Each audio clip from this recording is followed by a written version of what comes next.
अपने desired platform पे पहुंच चुकी हूँ और आप यहाँ के रेलवे ट्रैक्स देख सकते हैं कि वो ऑलमोस्ट क्लीन ही रहते हैं। यहाँ पे कोई भी वेस्ट प्रोडक्ट नहीं रहता है ट्रैक्स पे, तो जो कि काफ़ी अच्छी बात है।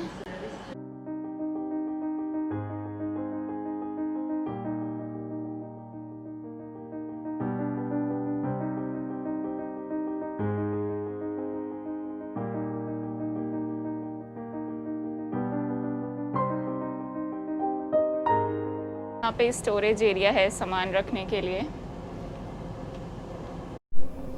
यहाँ पे भी प्रायोरिटी सीट्स रहती हैं ऐसे लोगों के लिए, ओल्ड एज लोगों के लिए। और डोर ओपन करने के लिए आप ये बटन प्रेस करते हैं तो ओपन होता है। मेरा टिकट अनरिजर्व्ड, मैंने कोई सीट उसके लिए रिज़र्व नहीं की थी, तो मेरे पास कोई सीट नंबर नहीं है। और हाँ, जहाँ पे भी अनरिजर्व जो नॉर्मल सेकंड क्लास है, मैं वहाँ कहीं भी बैठ सकती हूँ। लेकिन अगर कोई आके बोलता है कि उसने वो सीट नंबर रिज़र्व की है, तो मुझे उठ के दूसरी जगह जाना पड़ेगा। और ये फ़र्स्ट क्लास का है, तो आप इधर, अगर आपकी टिकट फ़र्स्ट क्लास की है तो ही आप वहाँ बैठे, वरना फ़ाइन लगेगा। तो आप यहाँ की सीट्स देख सकते हैं।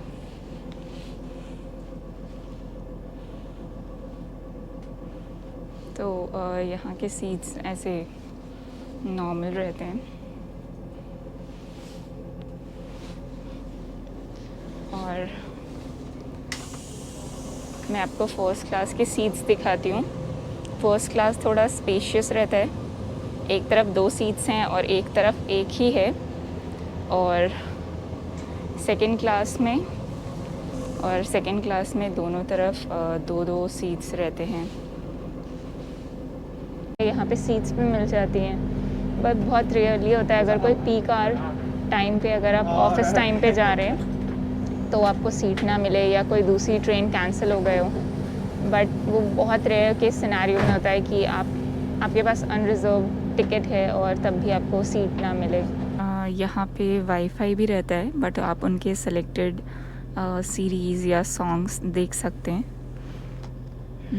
और सामने ऐसे ट्रे भी रहता है, तो आप इस पे अपना सामान रख सकते हैं।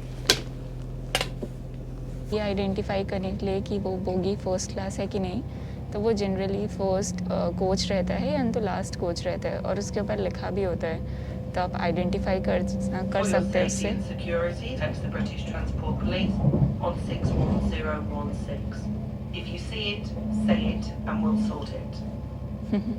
तो ये यहाँ का काफ़ी फेमस लाइन है जो आपको हर ट्रेन में सुनने को मिलेगा कि we will sort it, if you see it say it's sorted. तो ये एक नंबर बताते हैं, अगर आपको कुछ भी सस्पिशियस दिखता है तो आप उस पर कांटेक्ट कर सकते हैं। और यहाँ पे सारे ही ट्रेन्स का प्राइवेटाइजेशन किया हुआ है, तो डिफरेंट कंपनीज़ ऑपरेट करती हैं।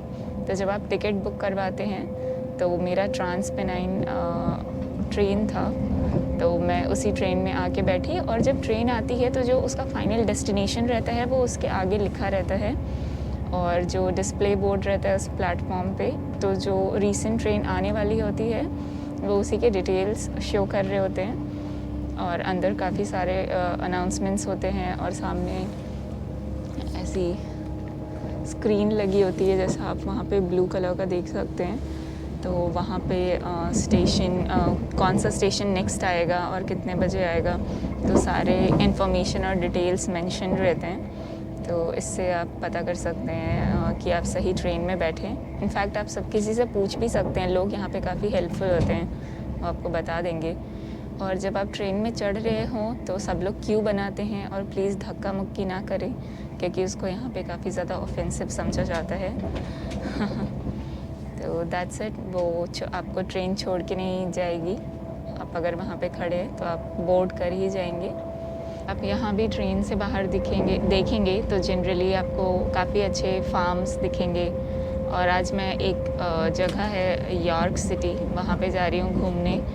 तो मौसम सही है, धूप निकली हुई है, एंड आई विश कि ऐसा ही मौसम रहे इवनिंग तक, ताकि घूमने में आसानी हो।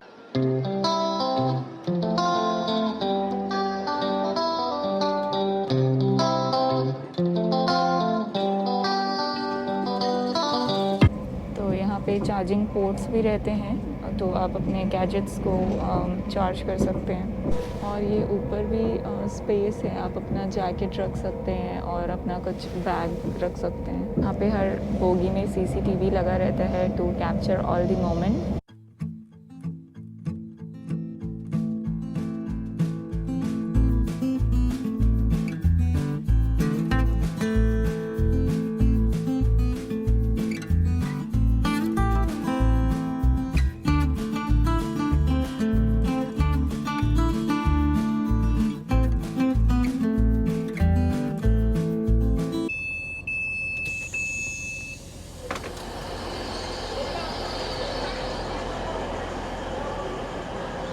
आप चाहें तो एलिवेटर का यूज़ कर सकते हैं, वरना सीढ़ी से आप चढ़ सकते हैं या उतर सकते हैं। और मैं अब लीड्स से यॉर्क पहुंच चुकी हूं और बाहर जा रही हूं। ये काफ़ी छोटी जर्नी थी, बस 23 मिनट्स की। और अगर लंबी जर्नी की ट्रेन्स होती हैं तो उसमें कैफ़े, बार सब कुछ होता है और वहाँ पे सर्व करने भी आते हैं। जैसे एयरक्राफ्ट्स में ट्रॉली लेके सर्विंग पर्सन आते हैं, वैसी फैसिलिटीज़ यहाँ लंबी ड्यूरेशन की ट्रेन्स में होता है। ट्रेन स्टेशंस का आर्किटेक्चर ऐसा रहता है और कुछ शॉप्स हैं।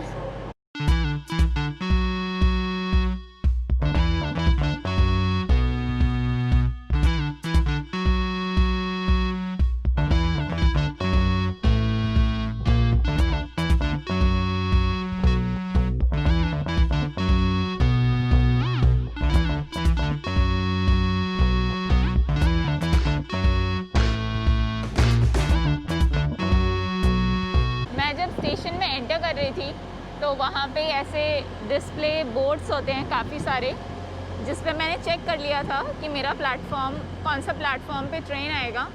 और इनफैक्ट उस प्लेटफॉर्म पे पहुँचने के बाद भी आप देख सकते हैं कि यहाँ 5:20 का ट्रेन है और कॉलिंग एट लिखा रहता है, तो उसमें आपको जिस स्टेशन पे उतरना है वो भी लिखा होगा एंड टाइमिंग। यहाँ प्लेटफॉर्म पे ऐसे वेटिंग रूम बने होते हैं और ये काफ़ी अंदर से टेम्परेचर मेंटेन रहता है इनमें, तो आप इसमें जाके वेट कर सकते हैं।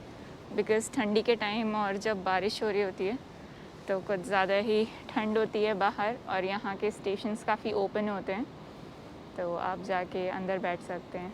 और यहाँ पे एक बार मेरे साथ ऐसा हुआ था कि मैं LNER ट्रेन से जा रही थी और वो एक जगह पे हाफ़ एन आवर रुक गई थी, तो उन्होंने बाद में मुझे मैंने रिफ़ंड के लिए अप्लाई किया। मैं लंदन गई थी तो मुझे 18 पाउंड्स रिफ़ंड में मिल गए थे बिकॉज़ ट्रेन लेट हुआ था।